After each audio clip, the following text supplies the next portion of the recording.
Hello বন্ধুরা, chicken আলুর ঝোল তো তোমরা অনেকভাবেই খেয়েছো, তবে আমার বানানো এই চিকেন আলুর ঝোল তোমরা একবার বানিয়ে দেখতে পারো। আশা করি তোমাদের খুব ভালো লাগবে। এর জন্যই প্রথমে কড়াই গরম করে দিয়ে দিচ্ছি পরিমাণ মতো সর্ষের তেল। এবার তেলটা গরম হলে আমরা এর মধ্যে দিয়ে দেব টুকরো করে রাখা আলুগুলোকে বেশ লবণ আর হলুদ দিয়ে একটু সময় ধরে ভেজে নেব। এবার আলুগুলো লাল লাল হয়ে গেলে আমরা আলুগুলোকে কড়াই থেকে তুলে নেব। এবার ওই কড়াইতে দিয়ে দেব চিকেনের টুকরোগুলোকে। চিকেনটাকেও বেশ সময় ধরে আমরা একটু লাল করে ভেজে নেব। এবার চিকেনটা ভাজা হয়ে গেলে আমরা তুলে নেব ম্যারিনেটের জন্য।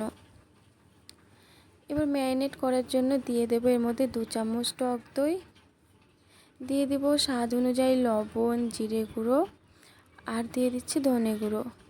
এরপরে আমরা দিয়ে দেব গরম মশলা গুঁড়ো আর ঝালের জন্য দিয়ে দেব কাঁচা লঙ্কা বাটা। তোমরা চাইলে এখানে লঙ্কার গুঁড়ো ব্যবহার করতে পারো। এবার ওই তেলে আমরা ফোড়ন দিয়ে দেব গোটা গরম মশলা। এবার মশলাটা একটু নেড়ে চেড়ে দিয়ে দেবো এর মধ্যে পেঁয়াজ কুচি। এবার পেঁয়াজ কুচিটাকেও বেশ লাল করে ভেজে নিয়ে এর মধ্যে দিয়ে দেব আদা আর রসুন বাটা। এবার আদা রসুন বাটা পেঁয়াজের সঙ্গে ভালো মতো কষিয়ে এর মধ্যে দিয়ে দেবো টমেটো বাটা। এবার টমেটো বাটাকেও সেমভাবে আমরা একটু কষিয়ে নেব। এবার কষানো হয়ে গেলে এবার এর মধ্যে দিয়ে দেবো হলুদ গুঁড়ো। এবার হলুদ গুঁড়োকে ভালো মতো কষিয়ে নেব। এবার মশলাতে তেল ছেড়ে এলে এর মধ্যে দিয়ে দেব আগে থেকে ভেজে রাখা আলুগুলোকে।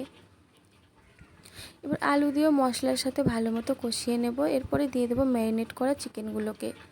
এবার চিকেন দিয়ে আমরা ভালো মতো একটু সময় ধরে ভালো মতো কষিয়ে নেব। ততক্ষণ কষাবো যতক্ষণ না চিকেনের পাশ দিয়ে যেরকমভাবে তেল বেরিয়ে যাচ্ছে। এরপরে চিকেন কষানো হয়ে গেলে আমরা এর মধ্যে দিয়ে দেব ঝোলের জন্য জল। এবার জলটাকে ফুটে আসা পর্যন্ত অপেক্ষা করব। এবার ফুটে এলে ঝোল চিকেন আর আলুটাকে বেশ ভালো মতো আমরা সিদ্ধ করে নেব। এবার সিদ্ধ হয়ে গেলে এর মধ্যে দিয়ে দেব বেশ কিছুটা ধনেপাতা কুচি। ধনেপাতা কুচি দিয়ে একটু ভালো মতো ফুটিয়ে নামিয়ে নিলেই রেডি আমাদের চিকেন আর আলুর ঝোল। তো আমার এই রেসিপিটি তোমাদের কেমন লাগলো জানিও বন্ধুরা।